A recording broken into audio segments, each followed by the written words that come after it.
ನಮ್ಮ ಪ್ರೀತಿಯ ವೀಕ್ಷಕರಿಗೆ ನಮಸ್ಕಾರಗಳು. ಇಂದ್ರಾಣಿ ವ್ಲಾಗ್ಸ್ಗೆ ಸುಸ್ವಾಗತ.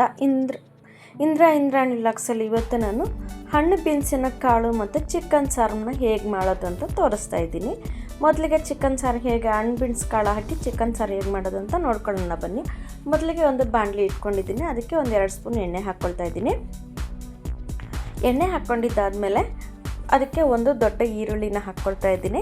ಒಂದು ಟೈಮ್ ಸಾರು ಮಾಡ್ತಿದ್ದೀನಿ, ಹಂಗಾಗಿ ಸ್ವಲ್ಪ ಈರುಳ್ಳಿನ ಹಾಕ್ಕೊಳ್ತಾ ಇದ್ದೀನಿ. ಈರುಳ್ಳಿ ಹಾಕಿದ್ಮೇಲೆ 1 ಗಡ್ಡೆ ಬೆಳ್ಳುಳ್ಳಿ, 1 ಇಂಚಿನಷ್ಟು ಶುಂಠಿ ಕೂಡ ಹಾಕ್ಕೊಳ್ತಾ ಇದ್ದೀನಿ. 1 ಇಂಚಿನಷ್ಟು ಶುಂಠಿ ಹಾಕಿದ್ಮೇಲೆ 1/4 ಟೀ ಸ್ಪೂನಷ್ಟು ಚಕ್ಕೆ ಲವಂಗ ಪುಡಿ ಹಾಕ್ತಾಯಿದ್ದೀನಿ. ಬರೀ ಚಕ್ಕೆ ಲವಂಗ ಪುಡಿ ಇದು.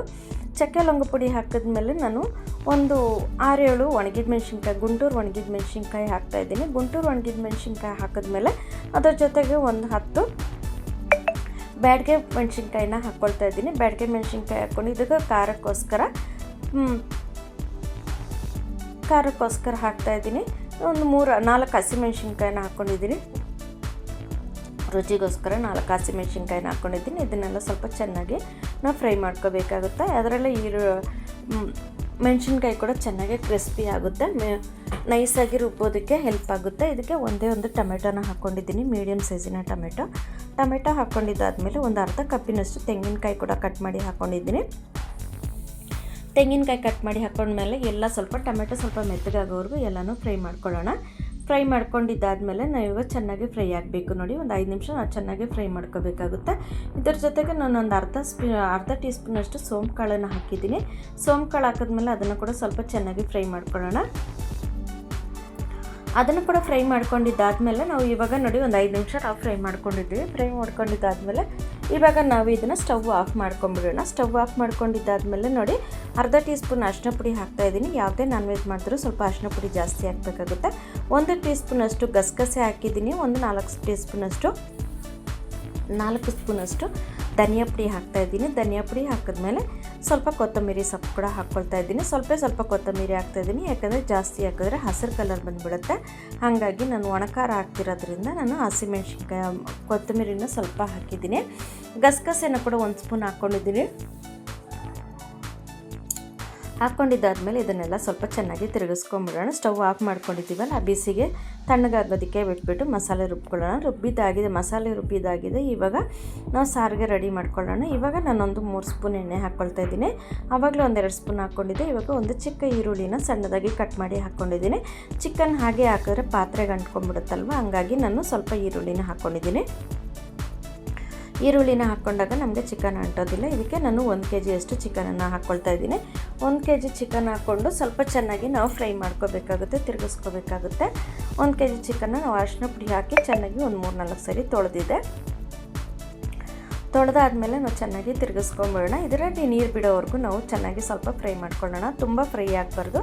ತುಂಬ ಫ್ರೈ ಆದರೆ ನಮಗೆ ಮಟನ್ನು ಸ್ಟಿಪ್ ಆಗಿಬಿಡುತ್ತೆ ಚಿಕನ್ನು. ಆವಾಗ ನಮಗೆ ಪೂರ್ತಿ ಬೇಯೋದಕ್ಕೆ ಕ್ರಿಸ್ಪಿಯಾಗಿ ಸಿಗೋದಿಲ್ಲ, ಸ್ಮೂತಾಗಿ ಸಿಗೋದಿಲ್ಲ. ಹಂಗಾಗಿ ಒಂದು 1/4 ಟೀ ಸ್ಪೂನಷ್ಟು ಮೊಸರನ್ನ ಹಾಕ್ತಾಯಿದ್ದೀನಿ. ಮೊಸರನ್ನ ಹಾಕಿ ನಾವು ಚೆನ್ನಾಗಿ ಚೆನ್ನಾಗಿ ನೀರು ಬಿಟ್ಕೊಂಡಿದೆ ಚಿಕನಲ್ಲಿ. ಈಗ ನೀರು ಬಿಟ್ಕೊಂಡಾಗ ನಾವು ಇವಾಗ ಬೀನ್ಸ್ ಕಾಳನ್ನು ಹಾಕ್ಕೊಂಬಿಡೋಣ.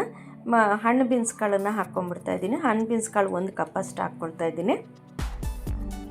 ಹಣ್ಣು ಬೀನ್ಸ್ ಕಾಳು 1 ಕಪ್ ಅಷ್ಟು ಹಾಕ್ಕೊಂಡು ಇದಕ್ಕೆ ಆಲೂಗಡ್ಡೆ ಬೇಕಾದ್ರೆ ಹಾಕ್ಕೊಬೋದು. ಆಲೂಗಡ್ಡೆ ಬದನೆಕಾಯಿ ಕೂಡ ಹಾಕಿದ್ರೆ ಇನ್ನೂ ತುಂಬಾ ಚೆನ್ನಾಗಿರುತ್ತೆ. ನಮ್ಮ ಮನೇಲಿ ಆಲೂಗಡ್ಡೆ ಹಾಕಿದ್ರು ತಿಂತಾರೆ, ಆದರೆ ಬದನೆಕಾಯಿ ಹಾಕಿದ್ರೆ ತಿನ್ನೋದಿಲ್ಲ. ಹಂಗಾಗಿ ನಾನು ಇದು ಮಾಡಿದ್ದೀನಿ. ಇದನ್ನು ಲಿಡ್ ಕ್ಲೋಸ್ ಮಾಡಿ ಒಂದು 10-15 ನಿಮಿಷ ನಾವು ಬೇಯಿಸ್ಕೋಬೇಕಾಗುತ್ತೆ. 15 ನಿಮಿಷ ಬೆಂದಾದಮೇಲೆ ನಾವು ಮಸಾಲೆ ಎಲ್ಲ ರುಬ್ಕೊಂಡಿದ್ದಕ್ಕೆ ಸೇರಿಸ್ಕೊಂಬಿಡೋಣ.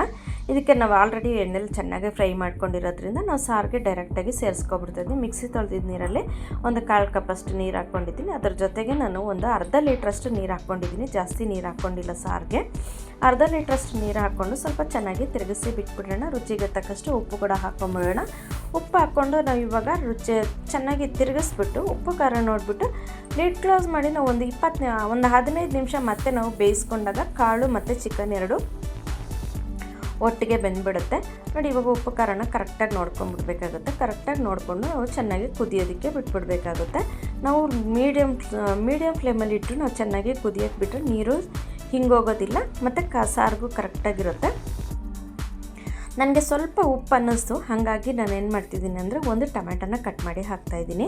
ಉಪ್ಪು ಸ್ವಲ್ಪ ಖಾರ ಜಾಸ್ತಿ ಅನ್ನಿಸ್ತು, ಹಾಗಾಗಿ ನಾನು ಒಂದು ಟೊಮೆಟೊ ಹಾಕ್ಕೊಂಡಿದ್ದೀನಿ. ಈ ಟೊಮೆಟೊ ಹುಳಿ ಇರೋದ್ರಿಂದ ಸ್ವಲ್ಪ ಸಾರು ಹದಕ್ಕೆ ಬಂದುಬಿಡುತ್ತೆ, ಉಪ್ಪು ಖಾರ ಎರಡು ಹದಕ್ಕೆ ಬಂದುಬಿಡುತ್ತೆ, ಹಾಗಾಗಿ ಹಾಕಿದ್ದೀನಿ. ನೀವೇನು ಹಾಕೋ ಅವಶ್ಯಕತೆ ಇಲ್ಲ, ಉಪ್ಪು ಖಾರ ಕರೆಕ್ಟಾಗಿ ಹಾಕ್ಕೊಂಬಿಟ್ರೆ ಹಾಕೋ ಅವಶ್ಯಕತೆ ಇಲ್ಲ. ನಾನು ಸ್ವಲ್ಪ ಉಪ್ಪು ಖಾರ ಜಾಸ್ತಿ ಆಗೋಗಿತ್ತು ಅಂತ ಹಾಕಿದ್ದೀನಿ ಅಷ್ಟೇ. ನೋಡಿ ಇವಾಗ ಸಾರು ಚೆನ್ನಾಗಿ ಕುದ್ದಿದೆ. ಇವಾಗ ಲಿಡ್ ಕ್ಲೋಸ್ ಮಾಡಿ ಮಧ್ಯೆ ಮಧ್ಯೆ ಸ್ವಲ್ಪ ತಿರುಗಿಸ್ಕೋಬೇಕಾಗುತ್ತೆ, ಅಡಿ ಹಿಡಿದ್ಬಿಡುತ್ತೆ. ಇವಾಗ ಮತ್ತೆ ಒಂದು 5 ನಿಮಿಷ ಕುದಿಸ್ಕೊಳ್ತಾ ಇದ್ದೀನಿ. ಕುದಿಸ್ಕೊಂಡ್ಮೇಲೆ ನೋಡಿ ಸಾರು ರೆಡಿಯಾಗಿದೆ. ಇನ್ನು ಮುಚ್ಚಿಬಿಟ್ಟು ಇನ್ನೊಂದು 2 ನಿಮಿಷ ನಾವು ಕುದಿಯೋಕ್ಕೆ ಬಿಡೋಣ. ಸಾರು ರೆಡಿಯಾಗಿದೆ, ಇವಾಗ ತಿನ್ನೋಕ್ಕೆ ರೆಡಿಯಾಗಿದೆ. ಇನ್ನೊಂದು 2 ನಿಮಿಷ ನಾವು ಸ್ವಲ್ಪ ಗಟ್ಟಿಯಾಗಲಿ ಅಂತ ಮುದ್ದೆಗೆ ನೋಡಿ. ಚಿಕನ್ ಸಾರು ಬಂದುಬಿಟ್ಟು ಚಿಕನ್ ಹುರುಳಿಕಾಳು ಚಿಕನ್ ಸಾರು ಬಂದುಬಿಟ್ಟು ಹಣ್ಣು ಬೀನ್ಸಿನ ಕಾಳು ಮತ್ತು ಚಿಕನ್ ಸಾರು ಬಂದುಬಿಟ್ಟು ಮುದ್ದೆಗೆ, ಚಪಾತಿಗೆ ಮತ್ತು ದೋಸೆಗೆ, ಇಡ್ಲಿಗೆ ಎಲ್ಲದಕ್ಕೂ ತುಂಬ ಚೆನ್ನಾಗಿರುತ್ತೆ. ಮುದ್ದೆಗಂತೂ ತುಂಬಾ ಚೆನ್ನಾಗಿರುತ್ತೆ. ಒಂದು ಸಾರು ಸ್ವಲ್ಪ ಗಟ್ಟಿ ಆಯ್ತು, ಹಂಗಾಗಿ ಸ್ವಲ್ಪ ನೀರು ಹಾಕ್ಕೊಂಡು ಇನ್ನೊಂದು 10 ನಿಮಿಷ ಕುದಿಸ್ಕೊಳ್ತಾ ಇದ್ದೀನಿ. ಕುದಿಸ್ಕೊಂಬಿಟ್ಟು ನೋಡಿ ಇವಾಗ ಚಿಕನ್ನು ಕಾಳು ಎರಡು ಬೆಂದಾದಮೇಲೆ ನಮ್ಗೆ ಹಸಿ ವಾಸನೆ ಕೂಡ ಹೋಗ್ಬಿಟ್ಟಿರುತ್ತೆ. ನೋಡಿ ಸೈಡಲ್ಲಿ ಎಣ್ಣೆ ಬಿಟ್ಕೊಂಡಿದೆ ಯಾವ ಥರ ಅಂತ, ಆವಾಗ ಸರಿ ಹೋಗುತ್ತೆ. ನಾವು ಎಣ್ಣೆ ಜಾಸ್ತಿ ಹಾಕ್ತಿರೋದ್ರಿಂದ ನಿಮಗೆ ಎಣ್ಣೆ ಜಾಸ್ತಿ ಕಾಣ್ತಿಲ್ಲ. ಎಣ್ಣೆ ಕಮ್ಮಿ ಹಾಕಿ ಮತ್ತು ನಾವು ಚಿಕನ್ನು ಕಾಳು ಹಾಕಿ ಸಾರು ಮಾಡೋದನ್ನು ನೋಡಿ ನೀವು ಮನೇಲಿ ಮಾಡಿ ನೋಡಿ ಹೇಗೆ ಅನ್ನಿಸ್ತು ಅಂತ ಕಮೆಂಟ್ ಬಾಕ್ಸಲ್ಲಿ ತಿಳಿಸಿ.